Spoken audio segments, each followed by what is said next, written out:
Recording. जी हसन। मैंने sir हाथ खड़ा किया था, आपने कोई फोन नहीं किया। मैं रिकॉर्डिंग का ही कह रहा था सर। मैंने हैंड रेस किया, आपने कोई तवज्जो ही नहीं की। मैंने कहा मैं बीच में आप जब कैसे रोक बोल दिया। रहा था दिमाग में जो ख्याल चल रहा था वो बोलूंगा या तुम्हारा हाथ देखूंगा मैं? अच्छा, इसमें ये तो 6 सर टाइप्स की है हमारी। मैंने कहा बुरी बात है अगर मैं बीच में डाल। यार आप बता देते ना, अब चलो। एनीवे, ठीक है, हम ये सारी बात कर चुके हैं। सोलर है, विंड है, हाइड्रो है, टाइडल एनर्जी है, जियोथर्मल एनर्जी है, बायोमास। ये 5-6 टाइप की जो है रिन्यूएबल एनर्जी। लेकिन एक बात आपको मैं क्लियरली बता दूं यहाँ पे, इसमें मैंने न्यूक्लियर का जिक्र नहीं किया। न्यूक्लियर का मुझे बाद में ख्याल आया था। न्यूक्लियर एनर्जी भी क्लीन एनर्जी में काउंट होती है, और सिर्फ 2 एनर्जीज को आप सीरियस लें कि वो माहौल को साफ करने में, एक हाइड्रो एनर्जी और एक न्यूक्लियर एनर्जी। बाकी टाइडल हो गई, जियोथर्मल हो गई, बायोमास हो गई, ये एनर्जीज जो हैं इतनी ज्यादा मास प्रोडक्शन नहीं दे सकती आप। विंड ने बहुत दिया है। विंड का जब मैं आपके साथ कवर करूंगा विंड का सेक्शन, तो आप देखिएगा कि जर्मनी कितने हजार मेगावाट बना रहा है, चाइना कितने हजार मेगावाट बना रहा है, अमेरिका कितने, 5 टॉप के जो मुल्क हैं, स्पेन है उसके अंदर। ये इंडिया बहुत आगे निकल गया है उसमें विंड एनर्जी में। तो वो तो अच्छी खासी हो गई है। लेकिन ये बाकी जो एनर्जी है ना, टाइडल हो गया, जियोथर्मल हो गया, बायोमास हो गया, ये मास स्केल पे अभी तक नहीं आई है। जिस मास स्केल से मेरी मुराद क्या है कि 50 मेगावाट दे रहे हो, 100 मेगावाट दे रहे हो, 200 मेगावाट दे रहे हो। अब ये इस तरह के नहीं है, ये अभी एक्सपेरिमेंटल स्टेज में और छोटे छोटे लगे।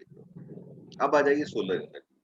सोलर एनर्जी का भी आप कॉन्सेप्ट लीजिए, जब मैं डिटेल में जाऊंगा तो फिर आपसे बात होगी। ये सिंपल सी बात ये है कि आपने 2 तरह के इसके तरीकेकार होते हैं। कि एक तो ये कि सूरज की जो रेडिएशन की एनर्जी है, उसमें जो हीट होती है, उस हीट को आप डायरेक्टली कन्वर्ट कर सकते हैं इलेक्ट्रिकल एनर्जी के अंदर। कि आपने दिन की रोशनी में, सुबह सूरज निकला, सूरज 12 घंटे आपको अवेलेबल है, सोलर पैनल आपने लगाए हैं, वो पैनल सोलर एनर्जी को, ये सिलिकॉन बेस्ड पैनल होते हैं, ये उस एनर्जी को, हीट को कन्वर्ट कर देते हैं इलेक्ट्रिकल एनर्जी में। और नीचे एक सिस्टम लगा हुआ होता है जो आपके घर को, आपके ऑफिस को बिजली प्रोवाइड करता है। अब डिपेंड करता है जितने पैनल हैं उसकी कैपेसिटी कितनी है, कन्वर्जन रेट कितना है, वो किस तरीके से आप उसको यूज करेंगे। दूसरा इसमें तरीकाकार ये होता है कि आप इस हीट एनर्जी को, आप जब आप देखें कि आपके पास प्रोडक्शन ज्यादा है और आपकी रिक्वायरमेंट कम है, तो आप इसको मेन ग्रिड से कनेक्ट कर दें, उनको देना आप शुरू कर दें मेन ग्रिड को। और आपको वो फिर जो मेन ग्रिड आपका जो एनर्जी सप्लायर होता है, जैसे कराची में कराची इलेक्ट्रिक, वो आपसे खरीद लेता है। बाद में सर जब आपके पास सूरज नहीं होता है या रात को जब आप इस्तेमाल करते हैं, तो आपको बिलिंग में वो नेट का ट्रांसफर हो जाता है। यानी मैंने 100 यूनिट दिए और बाद में उन्होंने 100 यूनिट मुझे वापस कर दिए मेरे बिल में से मैंने। तीसरा इसमें एक तरीकाकार ये होता है कि आप इसकी जो हीट होती है, उस हीट को लेके अंदर पाइप गुजर रहे होते हैं, उन पाइप को आप हीट करते हैं। पाइप से जो है हॉट वाटर जो है आपके घरों में आ जाता है, आपकी ऑफिस बिल्डिंग में चला जाता है, और उससे जो है आप हीट एनर्जी ले लेते हैं और अपने इस्तेमाल में ले आते हैं। तो ये है इस वक्त दुनिया के अंदर अ, इसमें तरक्की क्यों हुई है, इसमें रिसर्च बहुत हुई। शुरू शुरू में 2 इश्यूज में बड़े आते थे कि अगर आप बैटरीज के अंदर एनर्जी स्टोर कर रहे हैं ताकि रात को सूरज गुरूब होने के बाद आप उस एनर्जी को यूज कर सकें, तो बैटरीज की कॉस्ट बहुत ज्यादा थी। दूसरी बात है कि बैटरीज की एक लाइफ होती है। आप अपनी गाड़ी में, मोटरसाइकिल में, जनरेटर में जो बैटरीज लगाते हैं, उनकी एक सर्टेन लाइफ होती है। उसके बाद उसके अंदर जो प्लेट्स लगी हुई होती हैं, चाहे वो लेड की प्लेट्स हों, चाहे जो भी प्लेट्स होती हैं, वो बेकार हो जाती है, उनकी कैपेसिटी खत्म हो जाती है, तो आपको बैटरी रिप्लेस करनी पड़ती है। तो उसकी जो डिस्पोजल है, that is an issue. Lead जो है पॉइजनस है, हम पहले भी डिस्कस कर चुके हैं, ये एक इशू है इसके अंदर। दूसरा इशू था कॉस्ट का। कॉस्ट बहुत आई थी इसमें। पिछले 10 साल में बहुत R&D हुआ है। 10 साल पहले जो सोलर पैनल की कॉस्ट थी, बैटरीज की जो कॉस्ट थी, आज उसके अंदर एक होता है एक्सपोनेंशियल इंक्रीज, एक होता है एक्सपोनेंशियल डिक्रीज। इसके अंदर एक्सपोनेंशियल डिक्रीज आया है और बहुत कमी हो गई है इन चीजों के अंदर, इन कॉस्ट के अंदर, बहुत कीमतों के अंदर कमी आ गई है। तो अब ये लोगों को वाइबल पड़ रहा है।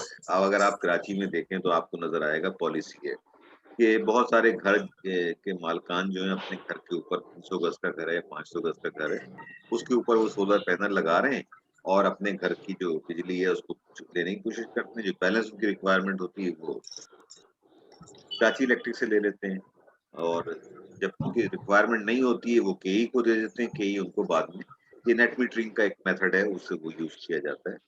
तो ये तकरीबन हर साल जो है इसके अंदर इज़ाफ़ा हो रहा है, लेकिन उस लेवल पे नहीं हो रहा जिस लेवल के ऊपर विंड एनर्जी ग्रो कर रही है, ठीक है? अच्छा सोलर एनर्जी के क्या है, ठीक है?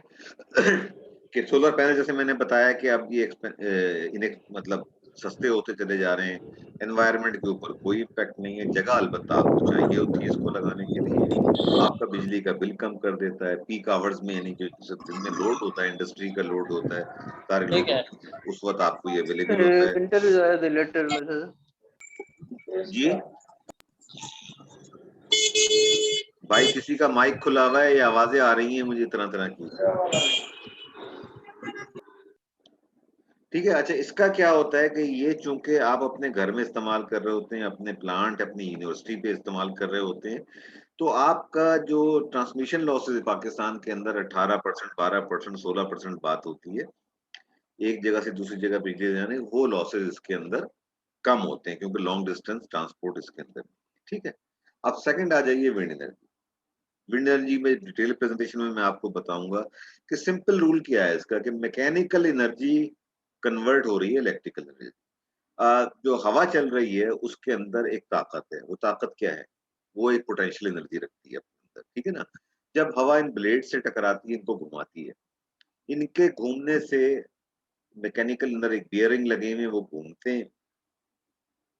वो घूमने से जो एनर्जी पैदा होती है, उसको आप एक टरबाइन को घुमाते हैं, टरबाइन जो है जनरेटर से कनेक्ट होता है। ये हर जगह का प्रिंसिपल एक ही है, कि चाहे वो विंड टरबाइन हो, चाहे वो वाटर टरबाइन हो, कोई सोलर का प्रिंसिपल अलग है, लेकिन इनका प्रिंसिपल एक ही है, चाहे वेव का प्रिंसिपल हो।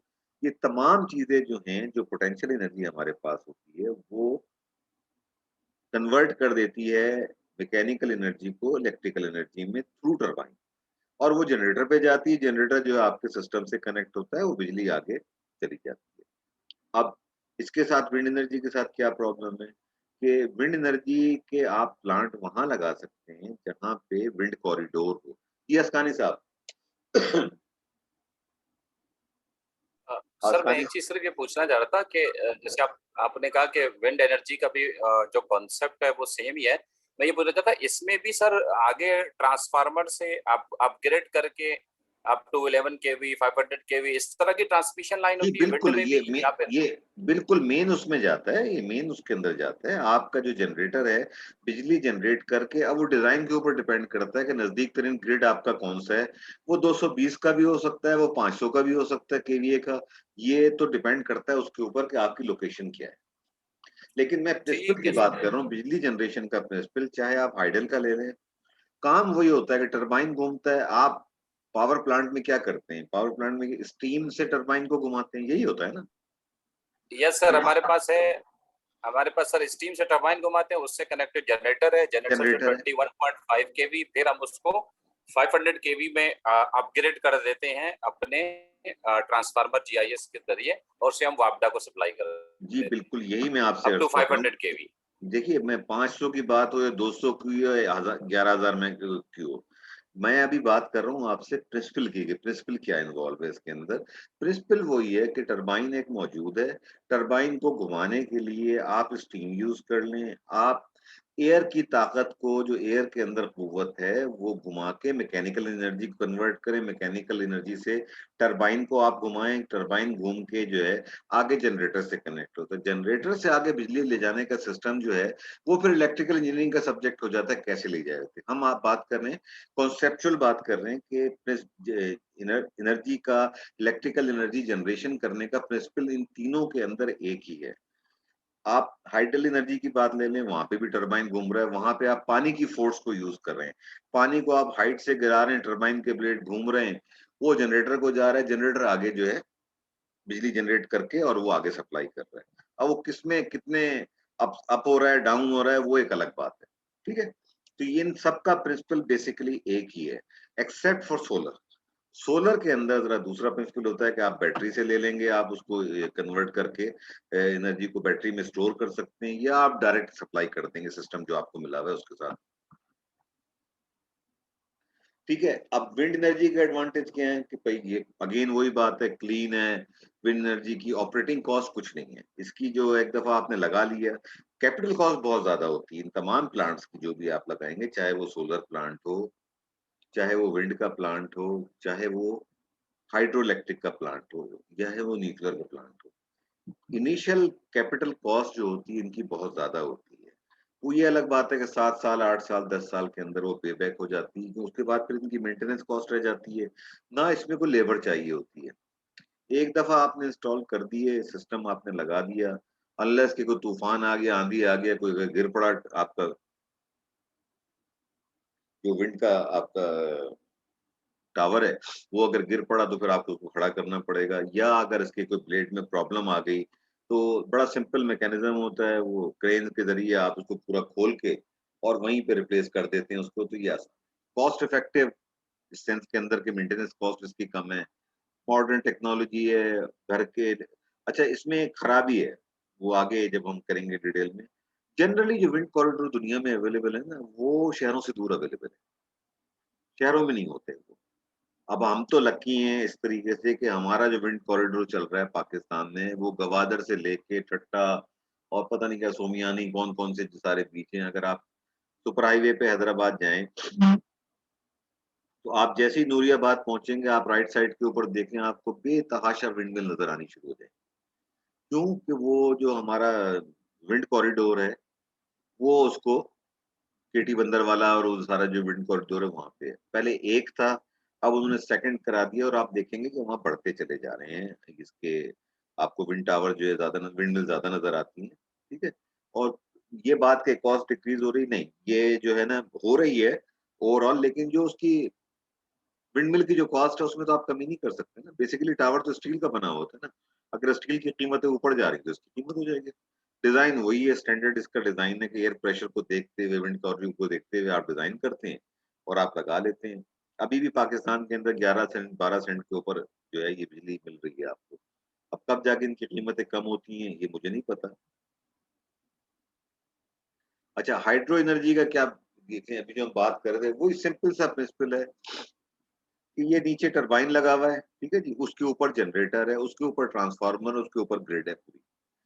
पानी का फ्लो जो है वो आता है, पानी का फ्लो टरबाइन ब्लेड से टकराता है, हाइट से वो आता है, उसके अंदर जाहिर है कि काइनेटिक एनर्जी होती है। वो जब टकराता है ब्लेड से, टरबाइन के ब्लेड्स को घुमाता है, जब टरबाइन के ब्लेड घूमते हैं, वो उससे जनरेटर चलता है, जनरेटर से बिजली पैदा होती है और वो सारा का सारा आगे सिस्टम के अंदर चली जाती है। क्लीन से मुराद इसका दो फायदे होते हैं कि एक, वो मुल्क जिनके पास वाटर रिसोर्सेज लिमिटेड हैं, उनको अपने पास वाटर स्टोर करने का मौका मिल जाता है। लेकिन इसमें एक कॉशन है कि जितना ज्यादा आप वाटर स्टोर करते हैं उतनी ही प्रॉब्लम आपको आती है, क्योंकि certain amount of sea water has to go, sorry, fresh water has to go into sea. अगर वो नहीं जाएगा, फ्रेश वाटर सी के अंदर नहीं जाएगा, तो समंदर वापस आना शुरू हो जाता है। अगर आप में से कभी केटी बंदर जाने का आपको इत्तेफाक हो, तो आप जाके देखेंगे दरियाए सिंध जहाँ समंदर में गिरता था, और जब आज से 25-30 साल पहले मैं गया था, उसकी कितनी कुव्वत थी, जो पानी कितना ज्यादा जाया करता था। आज आप जाके देखें, ऐसा लगता है कि गंदा नाला, गुजर नाला जो है समंदर में गिर रहा है। इसके 4-5 एनवायरमेंटल बड़े नुकसान होते हैं। एक, जहाँ मैंग्रोव का आपने नाम सुना होगा, मैंग्रोव वो पौधा है जो उस जगह पैदा होता है जहाँ मीठा पानी नमकीन पानी के साथ मिल रहा होता है। एक खास अल्कलिनिटी जब बनती है, खास पीएच जब होती है, उसके अंदर ये पैदा होता है। मैंग्रोव जो होते हैं सी लाइफ की एक ब्रीडिंग स्पेस होती है। वहां पे जो आपकी इंडेंजर्ड स्पीशीज हैं, जैसे ग्रीन टर्टल है और दूसरे टर्टल्स की मुख्तलिफ किस्में, वो वहां पे अपने आके ब्रीडिंग करते हैं, सीजन के अंदर वहां पे करते हैं। तो वो मैंग्रोव खत्म हो रहे हैं, क्योंकि पानी जो जाना चाहिए जितना मीठा पानी समंदर में, हम वो दरियाए सिंध से या उससे दूर दरियाओं का जो पानी हमारे पास आ रहा है, 25-30 साल पहले जो उसकी क्वांटिटी जा रही थी वो अब नहीं जा रही। तो समंदर पुश बैक कर रहा है, क्योंकि मीठा पानी उसको धक्का देता है समंदर के पानी को। अब अगर धक्का देने के लिए समंदर के पानी को नहीं होगा, समंदर का पानी वापस आ रहा है और वहाँ पे उस इलाके के अंदर जो है सेम फ्लोर बढ़ता चला जा रहा है और काफ़ी लोगों को मुश्किलात का सामना करना।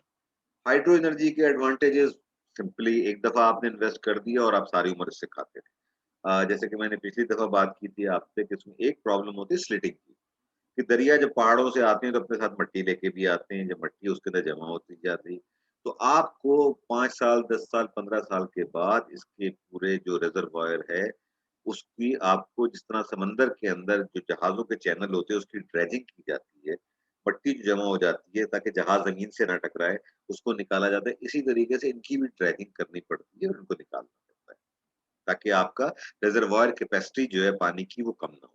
जैसे कि इस वक़्त हमें प्रॉब्लम आ रही है पाकिस्तान के अंदर कि मंगला का जो है वो काफ़ी फुल हो चुका है, उसमें मिट्टी काफ़ी जमा हो चुकी है और हमें उसको हैंडल करने में प्रॉब्लम आ रही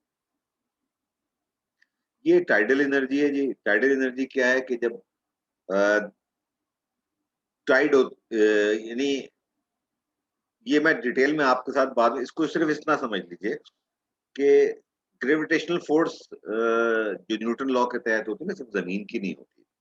ग्रेविटेशनल फ़ोर्स जो है, वो चाँद की भी होती है और सूरज की भी होती है।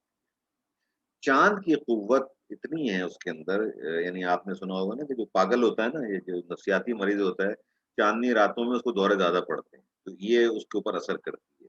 आप किसी डॉक्टर से जो साइकियाट्रिस्ट है उससे आप पूछें, तो वो आपको बताएगा कि उसके जो मरीज़ होते हैं, पागलखानों में जो लोग होते हैं, जब चाँद के 12 तारीख से लेके 15, 16, 18 तारीख तक जो उनकी जो है ना, बेजानी कैफ़ियत रहती है। तो यही चीज़ समंदर पे भी अप्लाई होती है। अब हमारी ज़मीन का 71% या 72% पानी है, समंदर है। 21, 27, 28% रहता है। तो हमारा जो हिस्सा ज़मीन का चाँद से नज़दीक होता है, वहाँ पे एक बल्ज बन जाता है, एक मतलब एक कोन सी बन जाती है। चाँद की क़ुव्वत जब उस पे पड़ती है, चाँद की ग्रेविटेशनल फ़ोर्स, तो ये टाइड कहलाती है।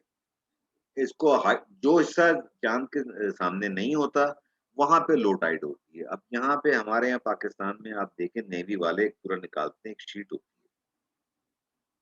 जितनी भी शिपिंग इंडस्ट्री होती है, वो डिपेंड कर रही होती है, वो देख रही होती है कि हाई टाइड कब है, लो टाइड कब है।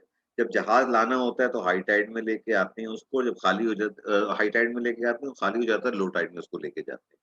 ये जो एनर्जी होती है जब टाइड ऊपर हो रही होती है ना, इसको भी आप यूज़ कर सकते हैं टरबाइन सब लेवल पे टरबाइन लगा के वो अगेन प्रिंसिपल वही होगा इसका, कि टरबाइन घूमेगा, टरबाइन एक जनरेटर से कनेक्ट होगा, जनरेटर अब केबल से आप कनेक्ट कर लें या आगे ले जाके कैसे कर लें। तो ये जब मैं टाइडल एनर्जी आपके साथ डिस्कस करूँगा, वहाँ पे इसके अंदर लेके जाऊँगा, ठीक है? इसके क्या एडवांटेज हैं?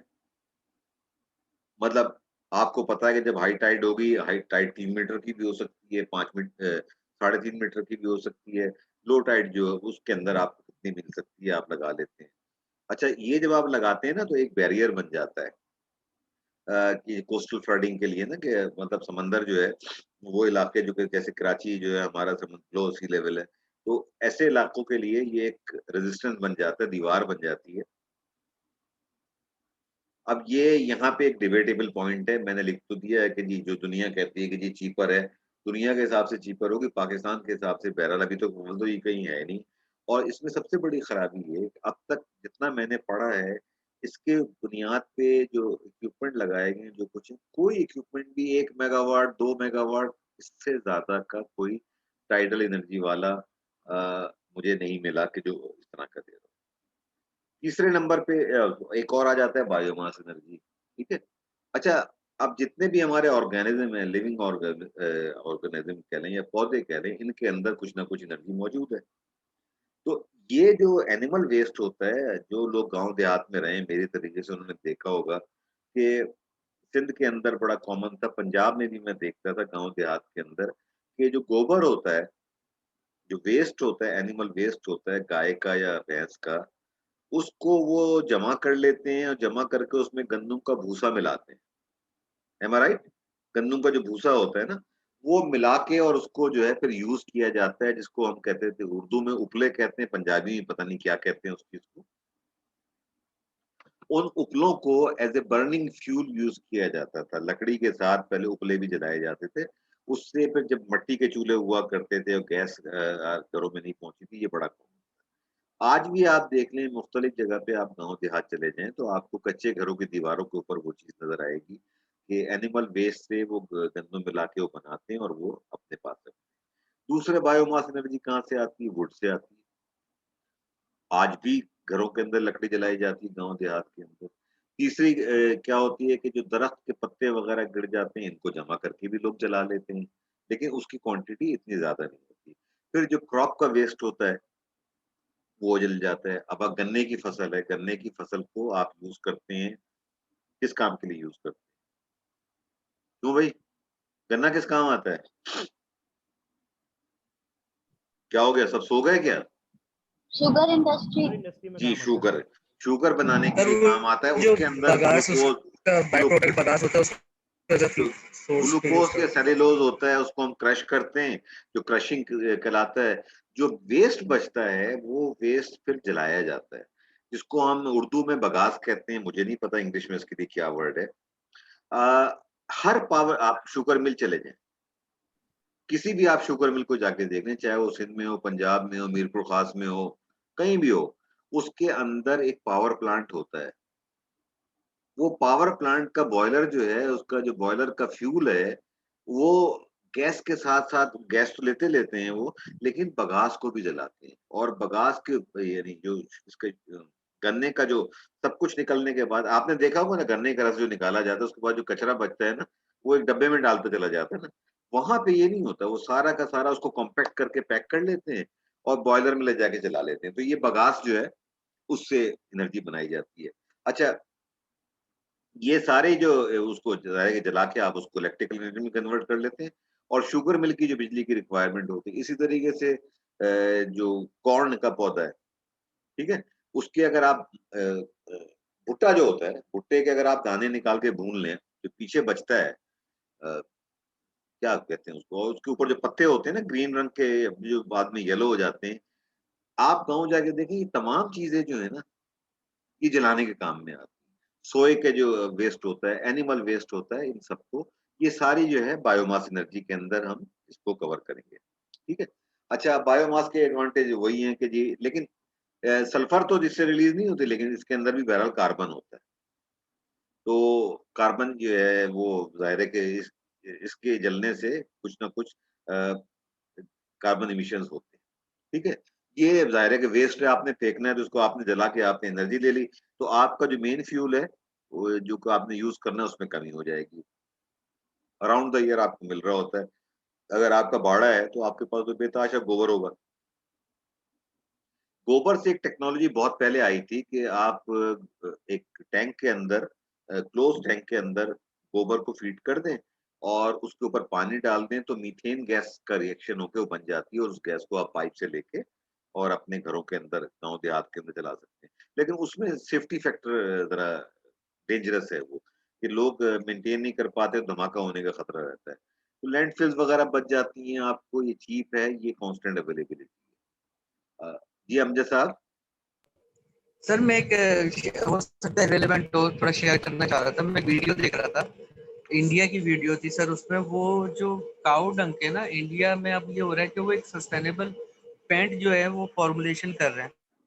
वो डंक के थ्रू एक पेंट बनाते हैं जिसकी बेस वाइट होती है, और फिर उस वाइट के अंदर जो भी शेड वगैरह होता है उसको ऐड करते हैं। तो इसके अंदर ना हैवी मेटल है, ना और कोई हैवी केमिकल है जो कि जी। इम्पैक्ट क्रिएट करता है। तो ये भी एक चीज हो रही है मार्केट में अभी रिसेंटली। नहीं, वो तो देखें, आप 10 तरीके कर सकते हैं रिसर्च करके, उसमें बहरहाल एक एनर्जी की क्वांटिटी तो है ना, जी सर। एनर्जी तो है ना उसके अंदर ना। जी सर। जो जी वो सर। एनर्जी है, उसको आप जब जलाएंगे तो जाहिर है कि वो आपको हीट मिलेगी।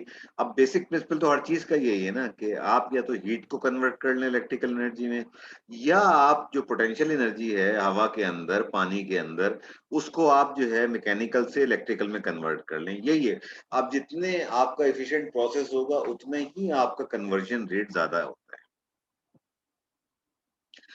यानी देखिए ना, जैसे हमने पहले बात की थी कि जनरली अगर आप कोई भी कोल का प्लांट लगाएं, किसी भी चीज का प्लांट लगाएं फॉसिल फ्यूल के अंदर, तो इफिशिएंसी फैक्टर 35% से ज्यादा है, 38% तक बहुत ही अच्छा कंबाइंड साइकिल प्लांट होगा तो वो आता है। 35 38 लेस देन 40% रहता है फ्यूल के ऊपर। वजह क्या है कि आप जब हीट जनरेट कर रहे हैं तो हीट सिस्टम भी ले रहा है आपका, पूरी की पूरी हीट को आप कन्वर्ट नहीं कर सकते मैकेनिकल वर्क के अंदर ना। कार्नोट साइकिल और ये सारे जो प्रिंसिपल्स हमें बताते हैं, थर्मोडायनेमिक्स के लॉज जो हमें बताते हैं, यू कैन नॉट कन्वर्ट 100%, कुछ ना कुछ सिस्टम को वेस्ट हो जाता है, तो वो रहता है, उसका साइकिल कम होता है। अब जो नए प्लांट आए हैं, जो एलएनजी बेस्ड आए हैं, उनके अंदर ये है कि जो वेस्ट यानी आपका बर्निंग का जो वेस्ट हॉट गैसेस हैं, उनको आप रिसाइकिल करते हैं और उनसे फिर दोबारा पानी को गर्म करते हैं, या आपका इनटेक वाटर जो उसको प्रीहीट करके आप डालते हैं, तो उससे आपकी जो फ्यूल की रिक्वायरमेंट कम हो जाती है और आपकी एफिशिएंसी बढ़ती चली जाती है। तो 58-60% के प्लांट भी अब आ गए हैं। तो ये जब किसी भी चीज में जब एनर्जी मौजूद है तो उसको आप एक्सप्लॉइट करके निकाल लें। आखिरी जो चीज है, मेरा टाइम भी खत्म हो रहा है पहले सेशन का, अ, वो है जियोथर्मल एनर्जी। जियोथर्मल क्या है कि जमीन के अंदर अगर आपने देखा होगा, अगर आप गए हो मंगो पीर, अगर आप गए हो तो वहां आपने देखा होगा सल्फर वाले एक चश्मा हुआ करता था। मैं तो 40 साल से नहीं गया, 40 साल पहले किया था। वो चश्मा जो होता है उसके अंदर हीट होती है, सल्फर होती है। बलूचिस्तान के अंदर बहुत सारे ऐसे चश्मे मौजूद हैं जिसके अंदर गर्म पानी होता है, निकल रहा होता है। ये इसको हम कहते हैं जियोथर्मल एनर्जी। वो उसको आप उसके अंदर जो हीट है उसको आप यूज कर लें और अगेन वही उसको हीट को यूज करते हुए आप उसको कन्वर्ट कर लें, अ, और उसको बना लें, आप बिजली बना लें, उससे बिजली बना लें। ये सारे ज़ाहिर है कि वो नीचे ज़मीन से आ रहा है, अंडरग्राउंड वाटर रिजर्वायर है, वो आपको हीट सोर्स है, मुस्तकिल मिल रहा है। एक के बाद एक काम चल रहा होता है और आप उसको करते चले जाते हैं। ये चीज़ें आपके साथ होती रहती हैं। तो ये इसके एडवांटेज सर उसी इसका तो तरीके कोई से। प्लांट नहीं है ना हमारे पास, हमारे पास तो कोई भी नहीं है ऐसा अभी तक। ना हमारे पास है ना? विंड के अलावा, सही। सोलर और विंड तो हमारे पास है, ना हमारे पास कोई जियोथर्मल का है, जी सर। ना हमारे पास कोई टाइडल है, ना हमारे पास कोई वेव का है। इस तरह सही की है। चीज़ें हमारे पास कोई नहीं है। और हमने देखिए ये सारे प्लांट जो है ना, मैंने जितनी भी इसको मुताल्लिक पढ़ा है, ये सारे प्लांट जो हैं अभी एक्सपेरिमेंटल स्टेज के अंदर हैं। ख़ास तौर पे यूरोपियन यूनियन वाले, क्योंकि वो ज़्यादा पहले तो उन्होंने दुनिया को पॉल्यूट किया है, अब वो दुनिया की सफाई की बात करते हैं। तो यूरोपियन यूनियन ख़ास तौर पे अगर आप देखें ना इन तमाम चीज़ों का, तो आपको स्कैंडिनेविया के अंदर आपको बहुत मिलेंगी ये चीज़ें। वहाँ पे रिसर्च भी बहुत हो रही है इसके ऊपर। स्वीडन हो गया, नॉर्वे हो गया, आइसलैंड हो गया। अभी उस दिन की तुमने वीडियो भेजी थी मुझे, अमजद ने भेजी थी शायद वो, जिसके अंदर जो बात थी कार्बन डाइऑक्साइड डिसॉल्व को नीचे डाल के केव्स वगैरह में डाल के हार्मलेस उसमें कन्वर्ट करना। तो ये काम उस तरफ ज़्यादा हो रहे हैं। मास स्केल के ऊपर अभी तक तो मुझे तो कोई ऐसा नहीं मिला कि जो 50 मेगावाट का प्लांट लगा हो या 100 मेगावाट का प्लांट लगा हो। ये जो लगे हुए हैं, अभी मैं पढ़ रहा था स्वीडन के अंदर उन्होंने लगाया है कि वो समंदर की जो सैलिनिटी का डिफरेंस होता है ना, उसमें मेम्ब्रेन लगा के उसको फ्रेश वाटर उसके साथ करके उससे उन्होंने हीट जनरेट करके और वो सब कुछ किया है। वो कितनी देर है, 4 घरों को, पूरा प्लांट जो है ना 4 घरों को बिजली सप्लाई कर रहा है। इतना कम उसकी वो कैपेसिटी है। तो ये हम करते चले जाते हैं, ये चीज़ें हो रही हैं। इनको हमें पढ़ने के लिए ज़रूरी है। इसकी अगर आप एनर्जी की इक्वेशन देखें तो इतनी कॉम्प्लेक्स होती हैं, ऐसा लगेगा आप कोई न्यूक्लियर रिएक्टर डिज़ाइन कर रहे हैं इसको पढ़ने के लिए। लेकिन मैं अभी जो आपसे बात कर रहा हूँ, तो मैं कॉन्सेप्चुअल ये जो इस वक़्त ट्रेंड चल रहे हैं, हमें कंसंट्रेट करने की ज़रूरत है 4 चीज़ों के ऊपर। सोलर, विंड, न्यूक्लियर और हाइड्रो। ये 4 के ऊपर हम कंसंट्रेट करेंगे। अच्छा जी, टाइम खत्म हो रहा है। मैं अभी हो रहे हैं 8 बज के 7 बज के 40 मिनट। मैं आपको 15 मिनट का ब्रेक दे रहा हूँ ताकि आप भी नमाज़ पढ़ लें, मगरिब की मैं भी पढ़ लूँ, और उसके बाद हम फिर 7:55 पे हम शुरू करेंगे और फिर अगला सेशन कंप्लीट करते हैं। ठीक है? ओके ठीक जी? है सर, ठीक